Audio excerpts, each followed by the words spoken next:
आज की मुरली की तारीख है 11/5/63।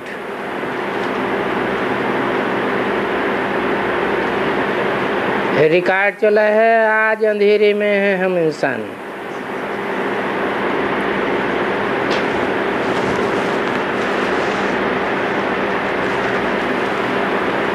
ये पुकार है भक्तों की। किसके प्रति पुकार है? भक्तों की पुकार है भगवान के प्रति।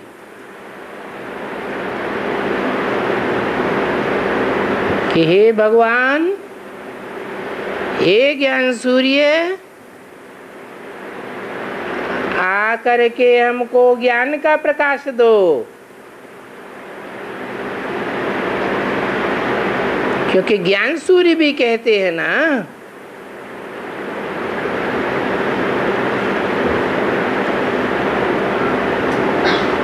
वो तो जड़ सूर्य है और जड़ सितारे हैं, और तुम हो धरती के चैतन्य सितारे।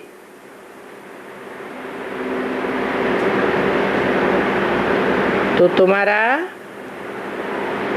चैतन्य ज्ञान सूर्य भी है। उस परम पिता परमात्मा की महिमा तो सभी से जास्ती है।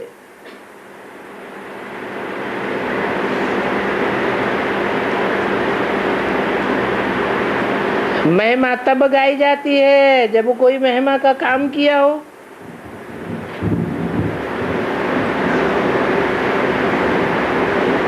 जो कार्य दुनिया में कोई नहीं कर सकता है,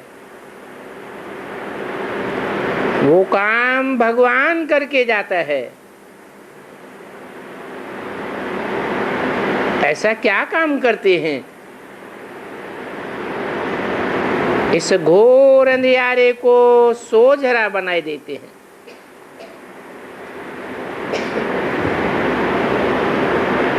कलयुग अंत में होता ही है घोर अंधियारा।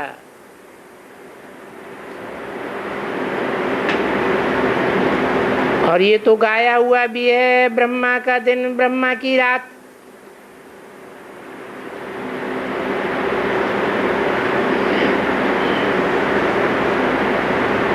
अभी सब भक्त ब्रह्मा की रात में हैं।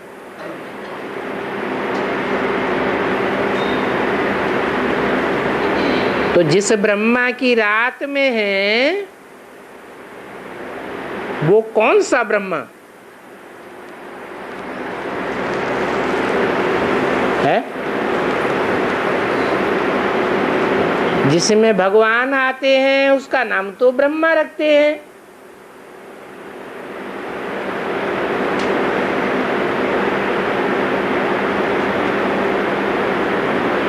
फिर रात होनी चाहिए या दिन होना चाहिए?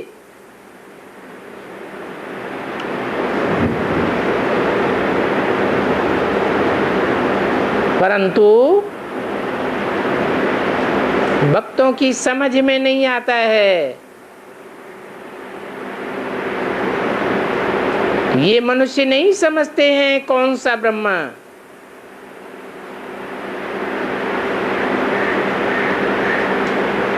क्या दाढ़ी मूछे वाला ब्रह्मा?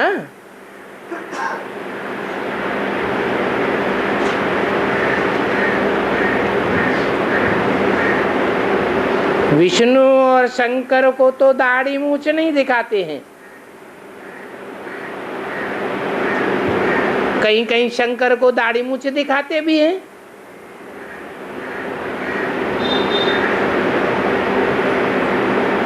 अभी बच्चों को समझाया गया है कि ये वो ही भारत का प्राचीन सहज राजयोग है और सहज ज्ञान है।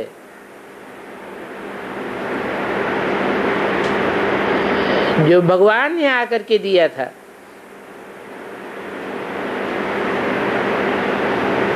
लिटरेचर छपाते हो तो उसमें अक्षर ही ऐसे डालने हैं।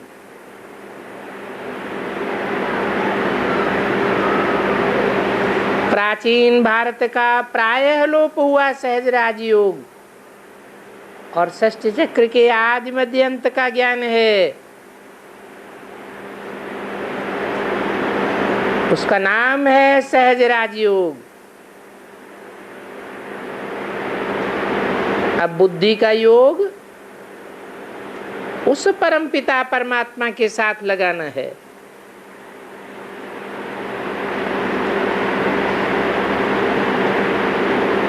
उसे कह के दूर क्यों कर दिया? उस परमपिता परमात्मा के साथ, इसके साथ बुद्धि योग नहीं लगाना है। इसके साथ क्यों नहीं लगाना है? उसके साथ क्यों लगाना है?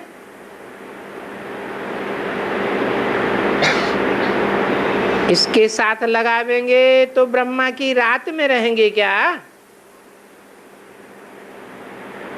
उसके साथ योग लगावेंगे तो ब्रह्मा का दिन हो जाएगा।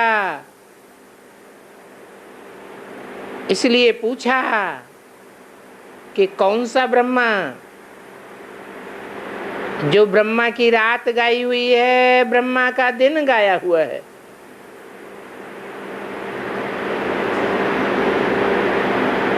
अब यहां तो कोई का भी उनसे बुद्धि योग नहीं है।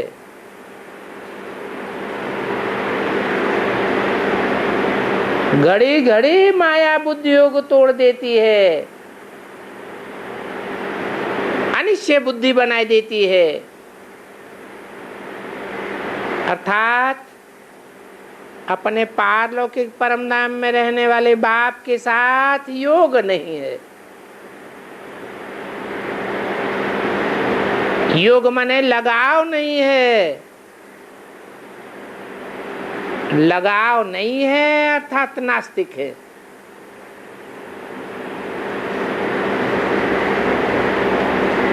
फिर उसका नतीजा क्या निकलता है? उसका नतीजा निकलता है आपस में लड़ाई झगड़ा, मारा मारी। घर में कोई लड़ते हैं तो कहते हैं तुम्हारा कोई माँ बाप है या निर्धन के हो? तो इस समय सभी निर्धन के हैं, क्योंकि लड़ते झगड़ते हैं। निर्धन के अर्थात ना धनी के। धनी तो कहा ही जाता है बाप को, और वो बाप है त्रिमूर्ति।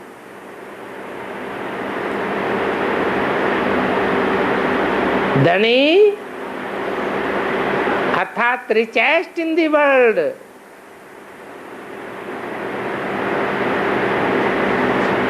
कहते भी हैं ओम मंडली is the richest in the world। तो ऐसे ब्रह्मा विष्णु शंकर से कार्य कराते हैं।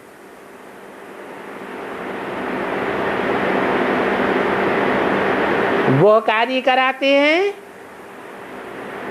जो कार्य दुनिया में कोई नहीं कर सका। बड़े से बड़े धर्म पिताएं आए, महात्माएं आए, कोई भी स्वर्ग की स्थापना नहीं कर सका।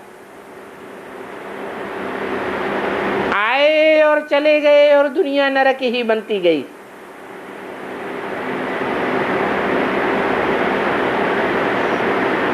एक भगवान का ही गायन है, हेवनली गॉड फादर, हेवन का रचयिता। तो ये भगवान का कार्य तो बहुत अच्छा है, जो आकर के नरक को स्वर्ग बनाते हैं।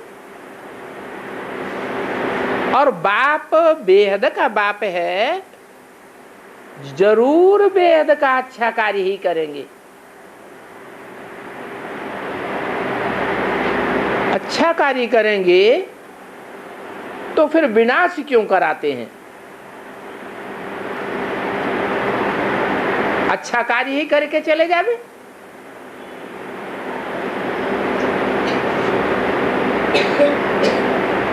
क्यों कराते हैं? हैं? किस लिए कल्याणकारी है? कोई कहेगा कि हमारी जिंदगी का, हमारे परिवार का, हमारे गांव का, हमारे शहर का आप विनाश हो जाए, अभी अभी हो जाए। मुंह से कह दे तो भी कराने के लिए तैयार है क्या? कोई है तैयार? तो बिना से कल्याणकारी है या कल्याण, क्या समझते हैं? इसलिए कराते हैं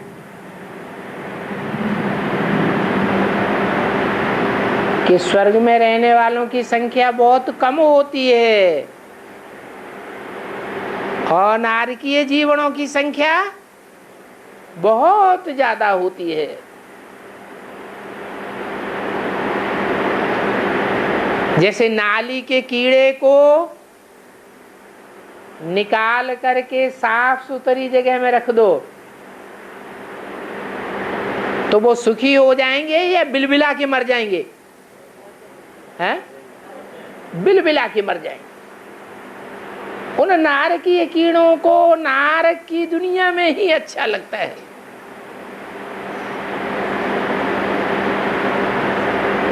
तो नारकीय कीड़े नरक की दुनिया में रस लेने वाले कीड़े नारकीय वाइब्रेशन बनाने वाले होंगे या स्वर्ग का वाइब्रेशन बनावेंगे?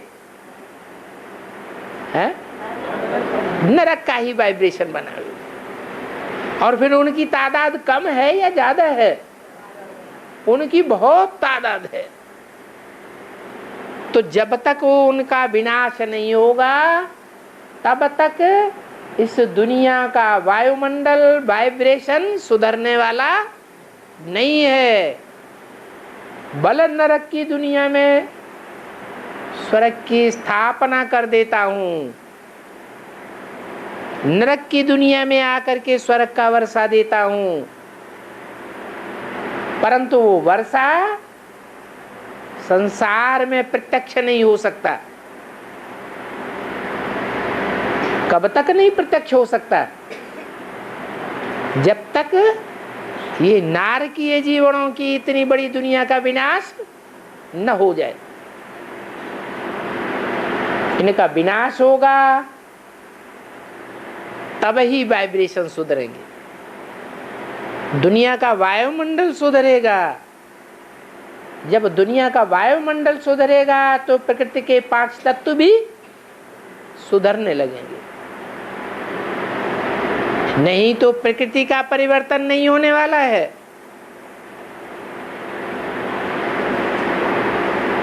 इसलिए बरोबर लगा हुआ है पांडवों की तरफ डिक्टेटर भगवान था।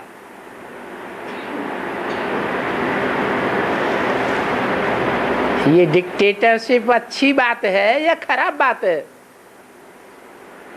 हैं? हिटलर और नेपोलियन ने कौन सा रास्ता अपनाया है? डिक्टेटरशिप का रास्ता अपनाया। तो दुनिया को अच्छा लगा या खराब लगा? है? जो उनके धर्म के थे उनको तो अच्छा लगा और औरों की तो मुसीबत आ गई।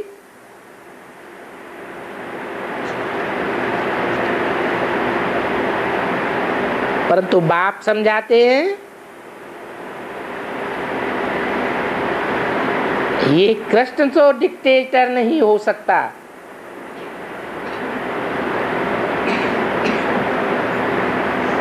ये विनाश कराए नहीं सकता।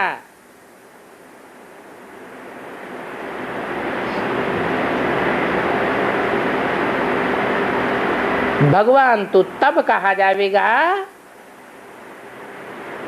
जब भगवान बैठ विनाश कराते हैं।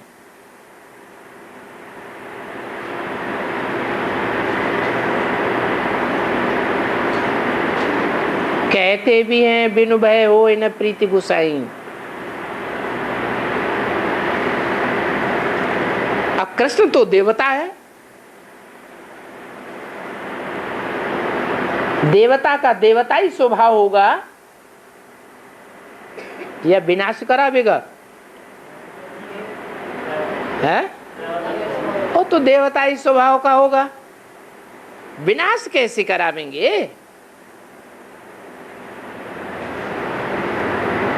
ये तो ठीक नहीं है जो देवता बैठ विनाश करावे।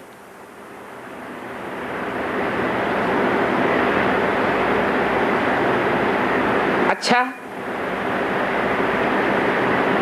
भगवान था, युद्ध का मैदान था, तो क्या भगवान अपने बच्चों को आपस में लड़ाई विनाश कराते थे? हैं?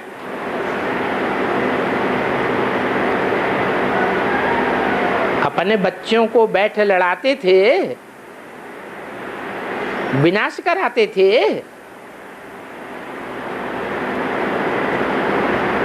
उनके बच्चे बैठ लड़ेंगे क्या? भगवान के बच्चे आपस में लड़ेंगे? भगवान के बच्चे लड़ेंगे या शैतानों के बच्चे लड़ेंगे? कौरवों यादवों की लड़ाई होती है या पांडव आपस में लड़ते हैं? लड़ाई किसकी होती है? आपस में लड़ते कौन हैं?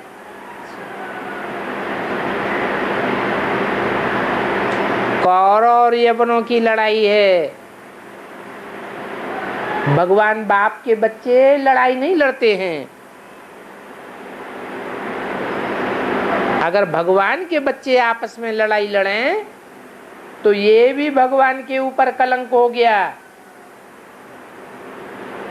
कि भगवान का खून कैसा है। भगवान तो ऊंचते ऊंच ठहरा, तो ऊंचते ऊंच भगवान के संकल्पों का खून ऊंचा होना चाहिए या लड़ाई झगड़े करने वाला नीच खून होना चाहिए?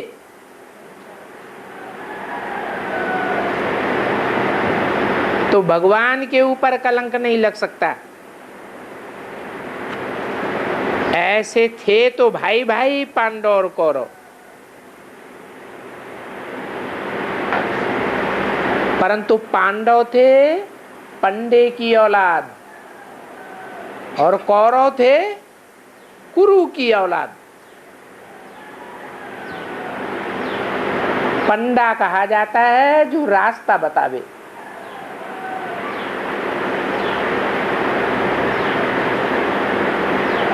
एक ठिकाने बुद्धि को लगावे,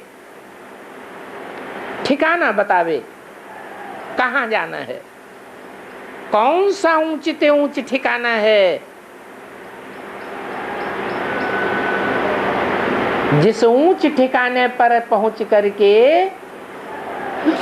हम सुख और शांति के रास्ते पर जावेंगे।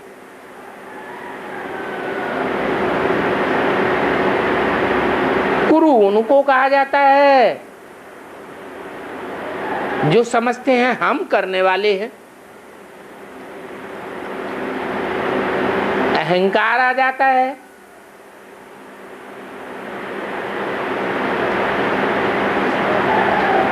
भगवान पांडव के बच्चों में अहंकार नहीं हो सकता। उनकी बुद्धि में तो रहता है कि जो अच्छा अच्छा करता है वो भगवान करता है। भगवान है ही ऊंचते ऊंच।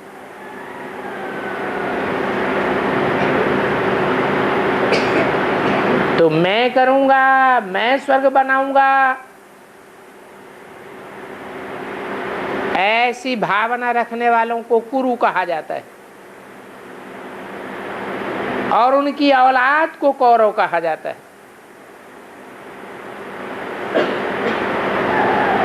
जैसे आज की दुनिया में भारत की गवर्नमेंट क्या समझती है?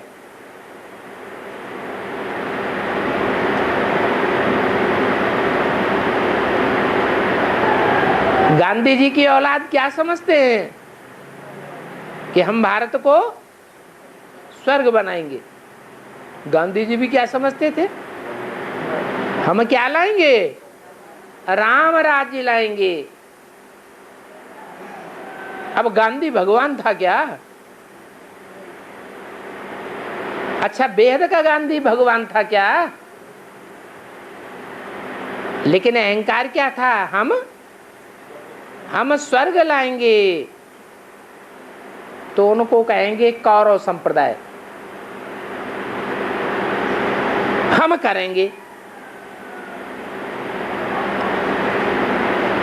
वेद के गांधी के बच्चे भी क्या कहते, क्या समझते? बड़े बड़े पोस्टर्स छपाए दिए, मेगा प्रोग्राम किया, त्रिमूर्ति का चित्र बनाई दिया, ऊपर शिव का चित्र और नीचे बड़े बड़े देहधारियों के चित्र छप गए। एक ब्रह्मा बन के बैठा, दूसरा विष्णु बन के बैठा और तीसरा शंकर बन के बैठ गया। ये हुआ त्रिमूर्ति का दूसरा रूप, जो प्रैक्टिकल स्वर्ग की स्थापना करने वाला समझता। बाप कहते हैं ये सब डुप्लीकेसी है।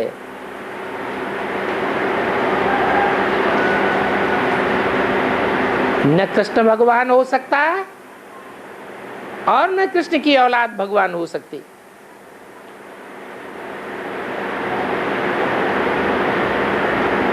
कृष्ण भगवान ऐसे काम नहीं कर सकते। ये तो ड्रामा अनुसार नूद है।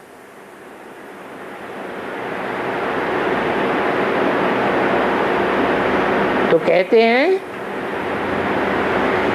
इस समय में सृष्टि का विनाश कैसे हो?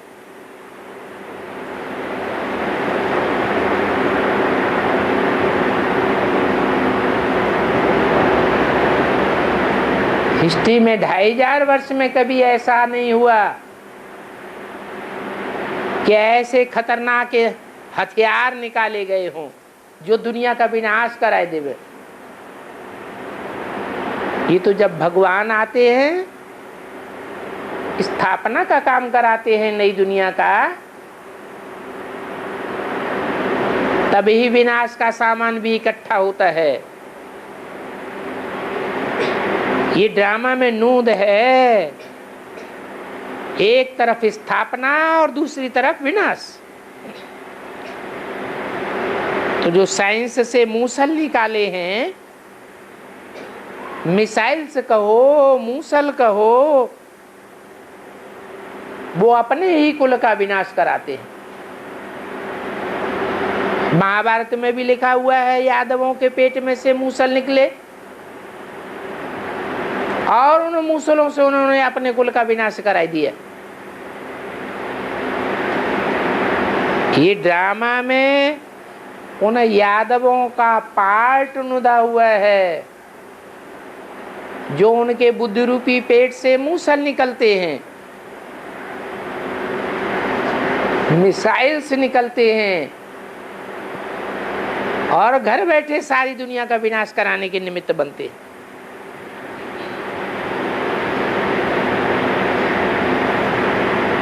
आज से 70 साल पहले एटम बमों का नाम निशान भी किसी की बुद्धि में नहीं था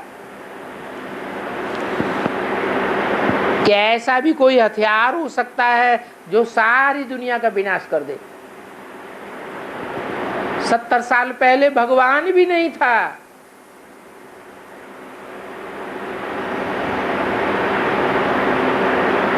सच्चा भगवान भी नहीं था और ढेर के ढेर जो डुप्लीकेट भगवान निकले वो भी नहीं थे।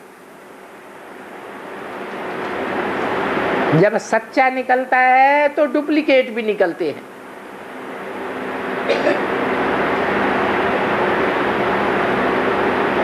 तो बाप कहते हैं एक तरफ है स्थापना सत्धर्म की,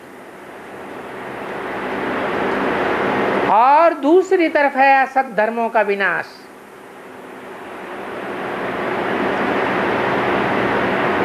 सत्धर्म है आत्मा का धर्म, आत्मिक स्थिति में टिकना, आत्मिक स्थिति की धारणा करना। ये देवताओं का धर्म है। देवताएं आत्मिक स्थिति में टिके हुए रहते हैं। देवताओं की बुद्धि में थोड़ा भी देह अभिमान नहीं होता। तो सतयुग में है एक धर्म जो भगवान ने आकर के स्थापन किया था। ये अनादि ड्रामा बना हुआ है कि सतयुग में होता है एक धर्म और द्वापर कलयुग में होते हैं अनेक धर्म। इस बात में कुछ भी फर्क नहीं पड़ सकता। ऐसे भी नहीं है कि एक प्रजापिता ब्रह्मा, उसके बदली कोई दूसरा प्रजापिता ब्रह्मा बनाए देंगे। पिता एक होता है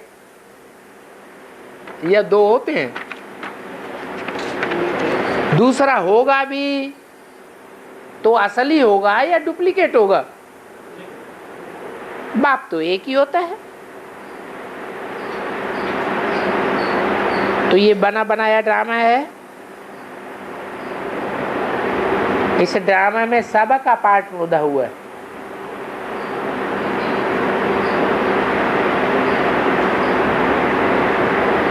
कोई भी इस पार्ट से मोक्ष को नहीं पा सकता, छूट नहीं सकता। मुक्ति तो किसी की नहीं हो सकती। भगवान को ही बार बार आना पड़ता है सृष्टि रूपी रंगमंच पर, अपना पार्ट बजाना पड़ता है। तो फिर दूसरे किसी की मुक्ति कैसे हो सकती? इसलिए गाया हुआ है, बनी बनाई बन रही अब कछु बननी ना है। इस समय सभी मनुष्य दुखी है क्योंकि दुखधाम है। भगवान आते हैं तो दुखधाम को पलट करके शांति धाम और सुखधाम की रचना करते हैं। तो तीन धाम हैं, सुखधाम, शांति धाम और दुख धाम। हम कहां से आते हैं? हम आते हैं शांति धाम से। वो निर्वाण धाम है। हमारी आत्मा साइलेंस में है। कहते भी है शांति गले का हार है। आत्मिक स्थिति में बैठ जाया जाए तो शांति ही शांति है।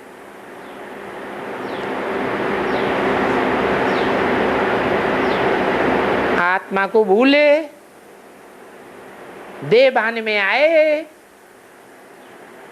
तो देह के अंदर आर्गन्स हैं, इंद्रियां हैं।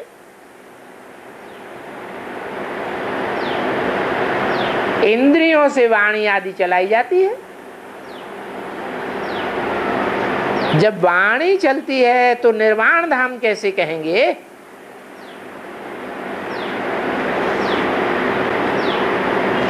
क्योंकि आत्मिक स्थिति को भूल जाते हैं। तब टाकी में आते हैं। हम आत्मा निर्वाण धाम में रहने वाली है। ये जितनी भी आत्माएं हैं सब निर्वाण धाम से आती हैं। आती हैं इस टाकी धाम में पार्ट बजाने के लिए। तो वास्तव में धाम तो सिर्फ सतयुग को ही कहेंगे। उस सतयुग को दुखधाम नहीं कह सकते।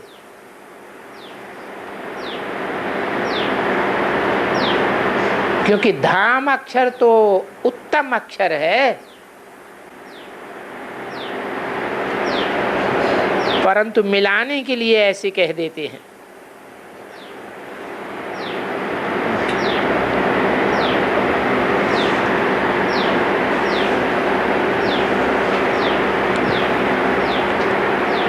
अभी सभी मनुष्य घोर अंधियारे में, कितने शास्त्र आदि पढ़ते हैं, परंतु उस पढ़ने से कोई फायदा नहीं, क्योंकि समझते तो कुछ भी नहीं है। अभी बाप ने आकर के रोशनी दी है,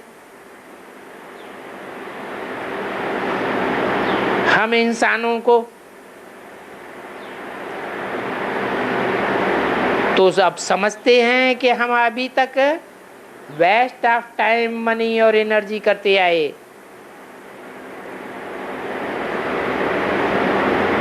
भारत का मुख्य शास्त्र तो गीता है। क्यों?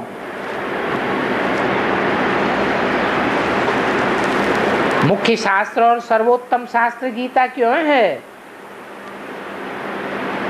दुनिया वाले भी सर्वशास्त्र शिरोमणि गीता को क्यों मानते हैं? हैं?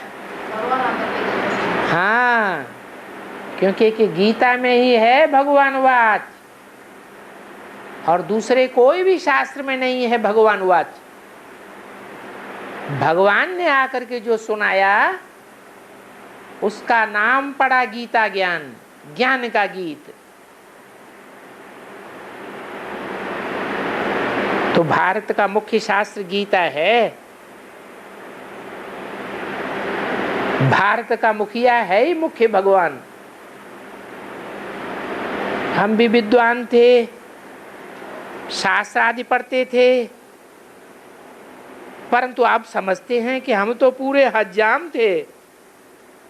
क्या विद्वान थे या हज्जाम थे? क्या थे? हैं? पहले हम अपन को विद्वान समझते थे, दुनिया भी हमको विद्वान समझती थी, लेकिन अब मालूम पड़ा कि हम विद्वान नहीं थे, हमने तो दुनिया की अच्छी तरह हजामत की।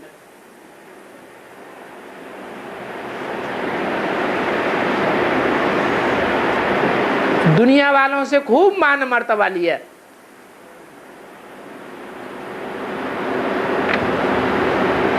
और हम क्या, शास्त्र तो सभी ने पढ़े, सभी उल्टे पढ़ते आए, तो सभी अज्ञान हैं। कितने बड़े बड़े टाइटल लेते हैं, doctor of philosophy, Shri Shri 108 Saraswati ji Maharaj. अभी हम तो जानते हैं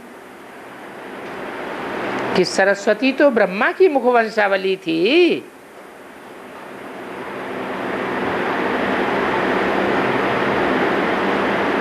ये कहां से सरस्वती जी महाराज निकल आए?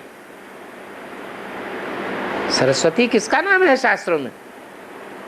ब्रह्मा की बेटी का नाम शास्त्रों में दिया हुआ है। ब्रह्मा की बेटी सरस्वती। उनके हाथ में बैंजो दिखाते हैं, परंतु ये बैंजो तो ज्ञान की बात है ना।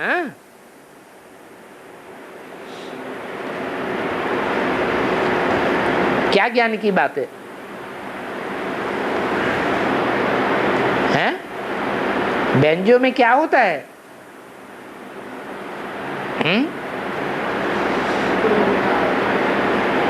खोखला होता है और एक तार होता है,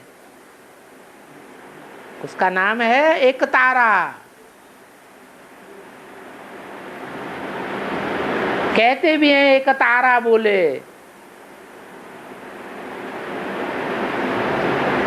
परंतु कोई की बुद्धि में नहीं है कि सरस्वती कौन है।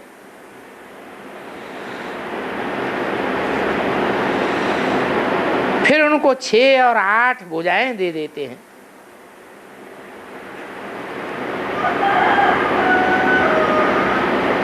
अब ऐसा तो कोई मनुष्य होता नहीं जिसको 6-8 भुजाएं हो। ब्रह्मा को भी भुजाएं दिखाते हैं, तो वो इतनी भुजाएं वाले कौन होंगे?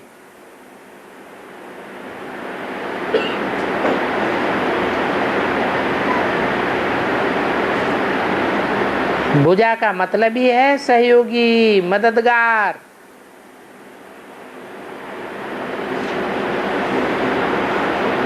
इतने सहयोगी और मददगार बनते हैं विशेष, तो कहा जाता है सरस्वती माता, ब्रह्मा पिता, उनसे फिर बच्चों की वृद्धि होती है। तो ये सिजरा दिखाते हैं। पहले पहले हैं देवी देवता धर्म, जो सर्वोत्तम धर्म है। जैसे बाबा समझाते हैं कि आबू सर्वोत्तम तीर्थ स्थान है।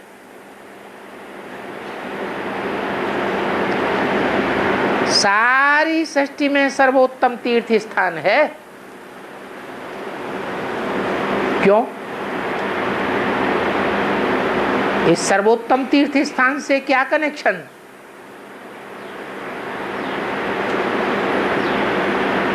नाम क्या दिया? हाँ?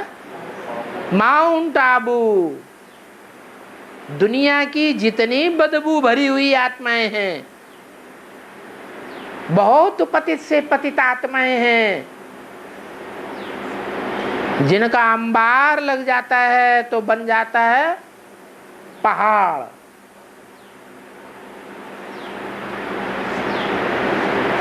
ऐसी बदबू वाली पहाड़ जैसी इकट्ठी हुई आत्माओं को भी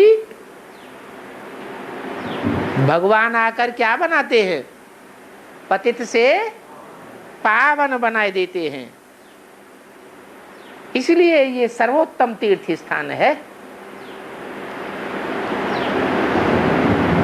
सारी सृष्टि में सर्वोत्तम है,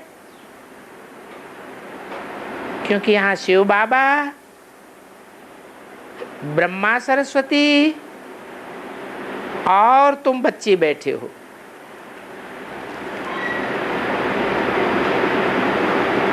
और यहाँ यादगार भी बना हुआ है, पूरा यादगार है। संसार की चुनिंदा 108 आत्माओं का संगठन दिखाया गया है।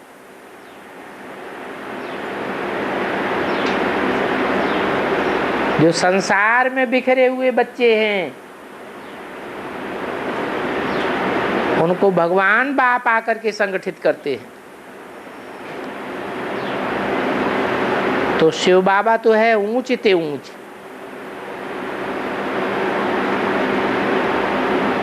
जिसका टाइटल उन देहधारी धर्मगुरुओं ने ले लिया है।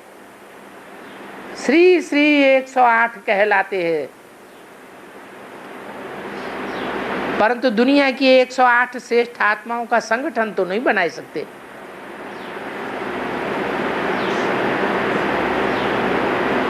तुम देखेंगे शिवलिंग के ऊपर पानी पड़ता रहता है,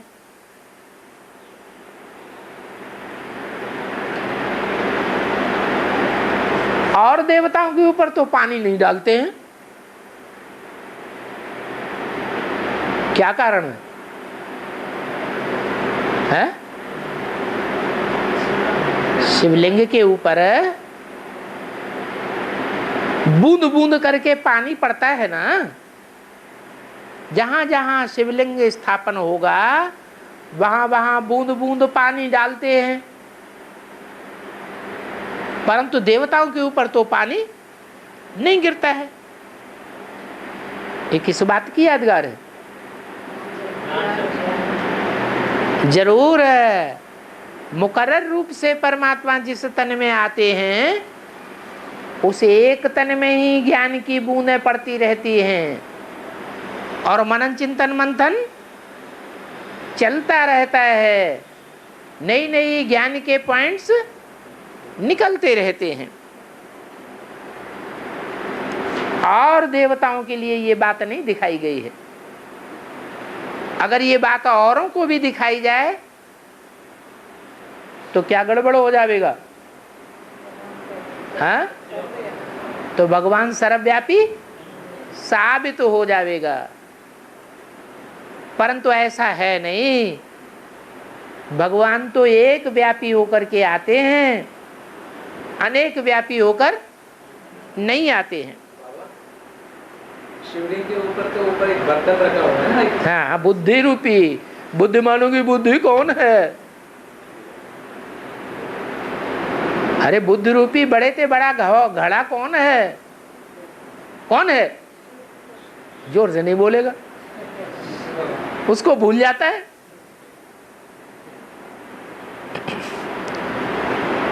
तो बताओ, ये शिवलिंग के ऊपर पानी क्यों डालते हैं? क्या शिव के ऊपर पानी डालते हैं? नहीं, शिव के ऊपर पानी नहीं डालते हैं, शिवलिंग पर पानी डालते हैं।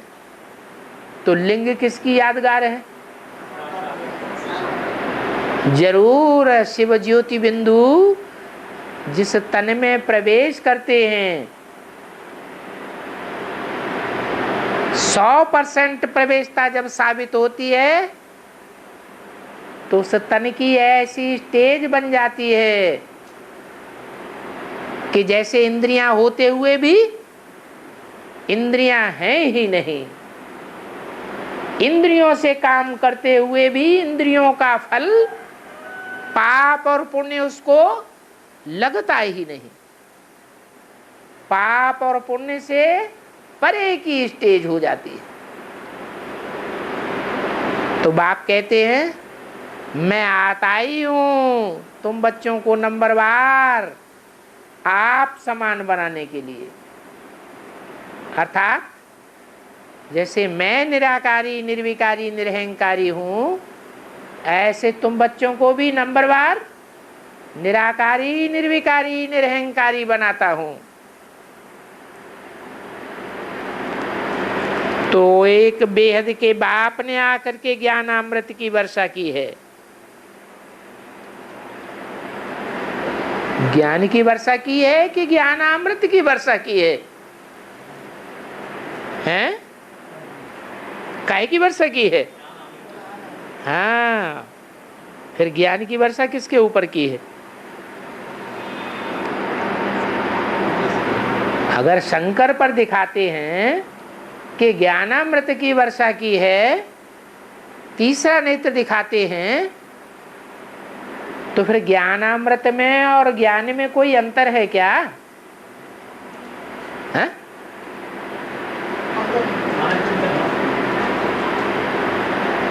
ब्रह्मा के द्वारा ज्ञानामृत की वर्षा हुई या ज्ञान की वर्षा हुई?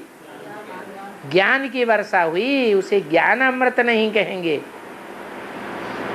क्योंकि ज्ञान आया तो वेदवाणी ब्रह्मा के मुख से आई तो, लेकिन उस वेदवाणी का अर्थ किसी ने नहीं जाना। तो ये ज्ञानामृत की वर्षा की बात है। उन भक्तों ने फिर पानी चढ़ाई दिया है। क्या भक्तों की बुद्धि स्थूल है या सूक्ष्म है? स्थूल बुद्धि है, तो उन्होंने पानी चढ़ाई दिया। अब जड़ जल की तो बात ही नहीं है, ज्ञान जल की बात है। तो किसी की भी बुद्धि नहीं चलती है कि वो निराकारी ऊंच ते ऊंच बाप है, बाकी तो सब देवताएं हैं।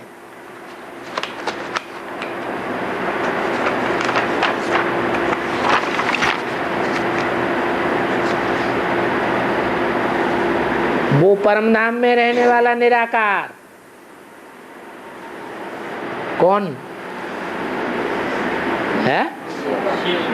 शिव परम धाम में रहने वाला निराकार,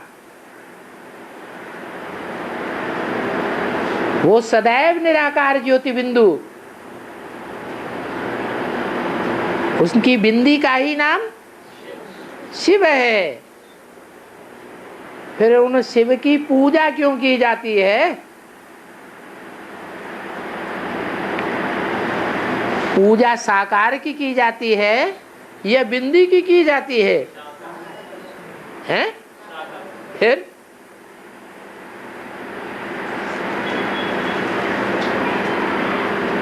ये माखन चढ़ाते हैं, दूध चढ़ाते हैं, फूल चढ़ाते हैं, फल चढ़ाते हैं, ये बिंदु शिव के ऊपर चढ़ाते हैं।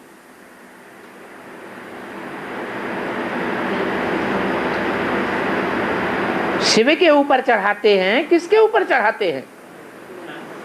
हैं? हाँ, वो ज्योति बिंदु शिव जिसमें प्रवेश करता है वो भोगता है, या निराकार शिव जिन ज्योति बिंदु भोगता है? वो भोगता है या अभोक्ता है? हैं? वो तो अभोक्ता है। आक और धतूरे भी चढ़ाए देते हैं, हैं?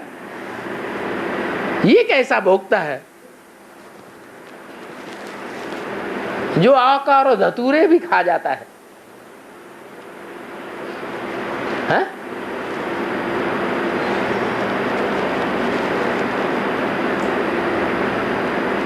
कि दिखाया गया है कि जैसे देहभान है ही नहीं, जब देहभान होता है तो अच्छे बुरे का अंतर देखा जाता है। ये प्रिय है, ये अप्रिय है, ये अच्छा है, ये बुरा है। जब देहभान है ही नहीं तो दुनिया में कुछ भी अच्छा और कुछ भी बुरा है ही नहीं। सब कुछ कल्याणकारी है, शोभनीक है, सारा ड्रामा शोभनीक है, या कुछ अशोभनीक भी है, हैं? सब शोभनीक है। ये धतूरे का भी झाड़ होता है ना, होता है या नहीं होता है? हैं? होता है। बड़ा झाड़ होता है या छोटा झाड़ होता है? हैं? छोटा झाड़ होता है, पौधा होता है, पेड़ तो नहीं कहेंगे। उस पर फूल भी आता है और फल भी आते हैं। फूल कैसा होता है? हैं? हैं?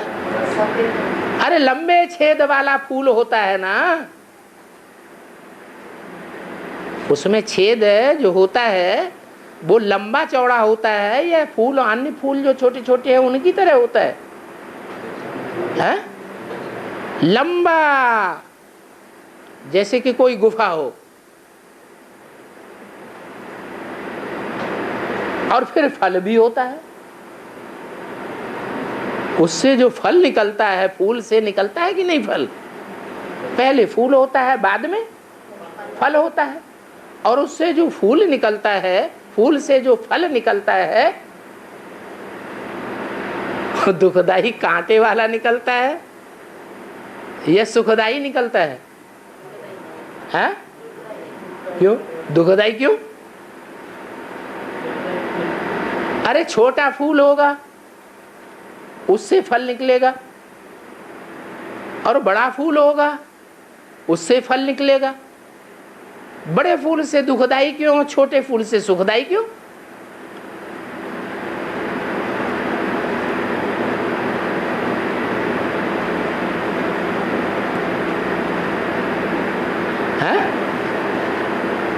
ये छोटा फूल क्या है और बड़ा फूल क्या है?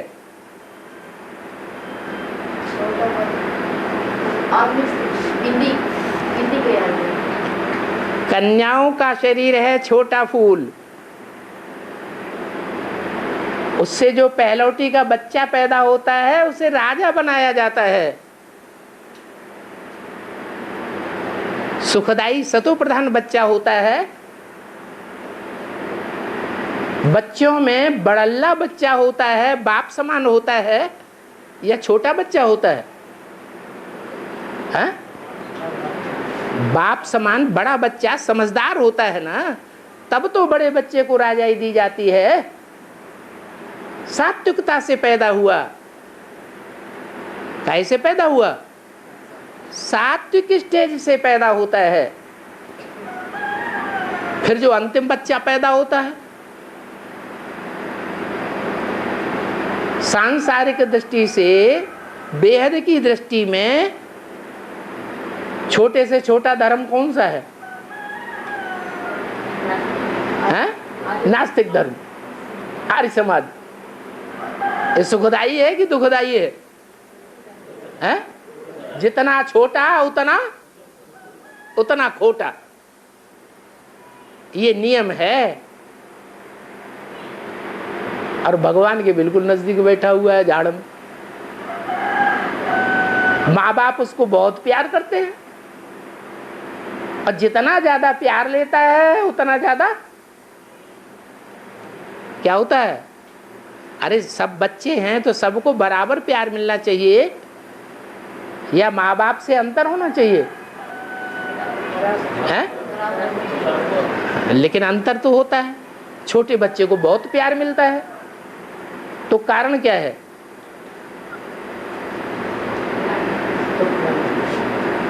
हैं? ये तामसी बुद्धि का कमाल है। तो देखो, अच्छी चीजें भी शिव पर चढ़ाते हैं, और धतूरे जैसी चीजें भी शिव पर चढ़ाते हैं। तो भक्ति मार्ग में इन बातों का कोई तो राज होगा या नहीं होगा? है? राज तो जरूर होगा, लेकिन ये राज कौन आकर समझाते हैं? तथाकथित ब्राह्मण तो कहेंगे बिंदी समझाती है ब्रह्मा के तन में आकर। अब ब्रह्मा के तन में आकर बिंदी ने समझाया क्या? बिंदी तो नहीं समझाई सकती। अभी बताओ अक कौन है? एक बात बता दी, कोई किसी बुद्धि में समझ में आई हो या ना आई हो, आगे बढ़े। अभी बताओ अक कौन है? ये भी समझ सकते हैं। समझ सकते हैं कि नहीं समझ सकते हैं? नहीं समझ सकते हैं? अक के फूल कौन? छोटे फूल तो बहुत होते हैं। अक का भी छोटा फूल होता है या बड़ा फूल होता है? छोटा फूल होता है। लेकिन जो अक का छोटा फूल होता है, वो छोटा फूल किसकी यादगार है?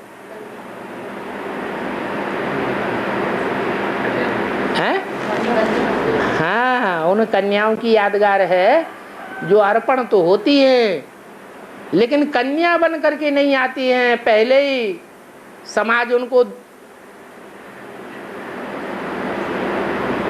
गंदा बना के भेजता है।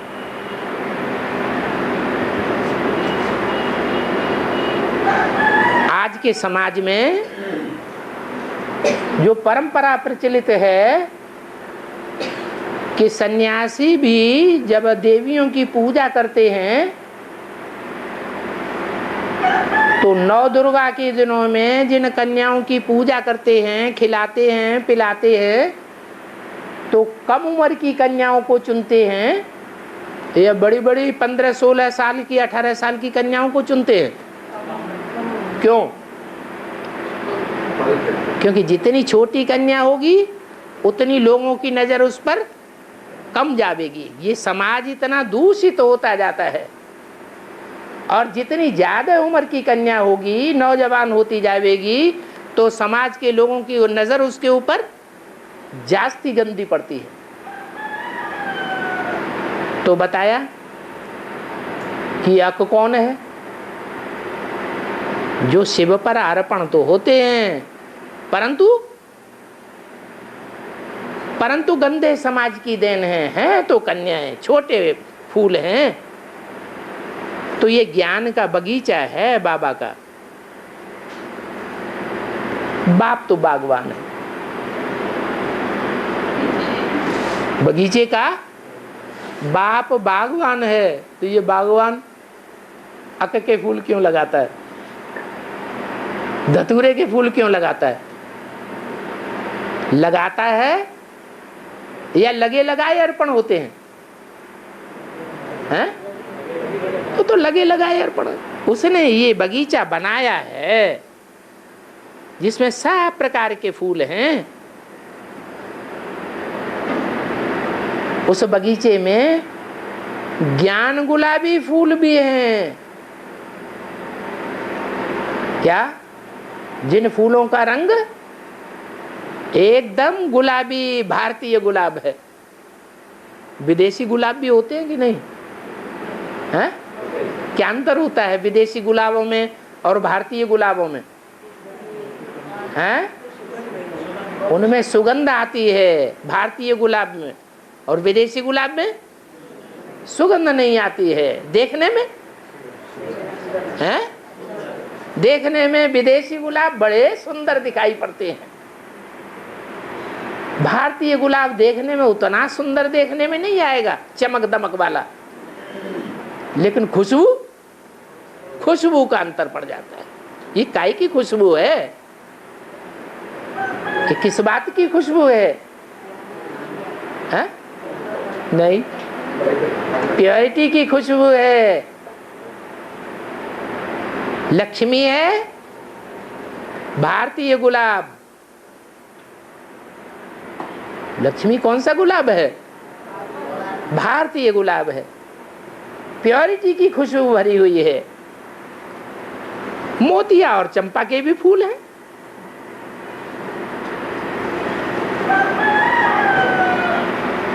थोड़ी थोड़ी सुगंध है।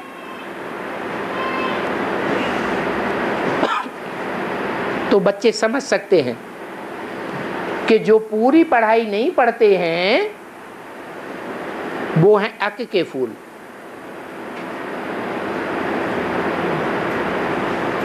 क्यों? और फूल इतनी पढ़ाई क्यों पढ़ते हैं? ज्यादा पढ़ाई पढ़ते हैं, अक का फूल क्यों नहीं पढ़ता? कोई कारण होगा? हाँ? अरे कन्या के ऊपर जीवन में पहली छाप किसकी पड़ती है? जो बाप के घर को भी छोड़ने के लिए तैयार हो जाती है। हैं? किसकी छाप पड़ती है? पति की छाप पड़ती है। और वो छाप पहले पड़ी हुई है, पहले की, बाद में सरेंडर होती है। तो बुद्धि कहाँ लगी रहेगी? ज्ञान की बातों में बुद्धि लगेगी या बाहर की दुनिया में बुद्धि जाएगी? बाहर की दुनिया में बुद्धि जाती है। तो वो पढ़ाई पढ़ते हैं कि नहीं पढ़ते हैं? बाहर की दुनिया में बुद्धि भागती है, घर की ओर भागती है, या भगवान के घर की ओर बुद्धि रहती है? बाहर की ओर बुद्धि भागती है। परंतु बाप कहते हैं ये मेरे बच्चे तो बने हैं ना, तुम जो हो, जैसे हो, किसके हो? मेरे हो। और दुनिया तो सारी सरेंडर नहीं हुई। दुनिया में सब सरेंडर हो गए क्या? सब सरेंडर हो जाते हैं क्या? नहीं। तो तुम मेरे तो बने ना। कोई ना कोई पूर्व जन्म के हिसाब किताब तुम्हारे ऐसे है ना अच्छे, जो तुम ही मेरे बने हो और दूसरे कोई मेरे नहीं बने। तो कहते हैं बाबा हम तो तुम्हारे हैं, जैसे है तैसे है। किसके हैं? आपके हैं। बलि तो चढ़ चुके,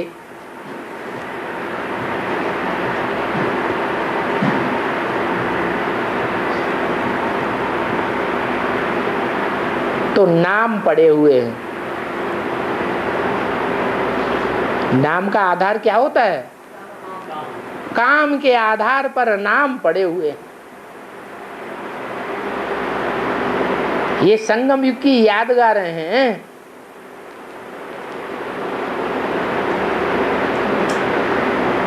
ओम शांति।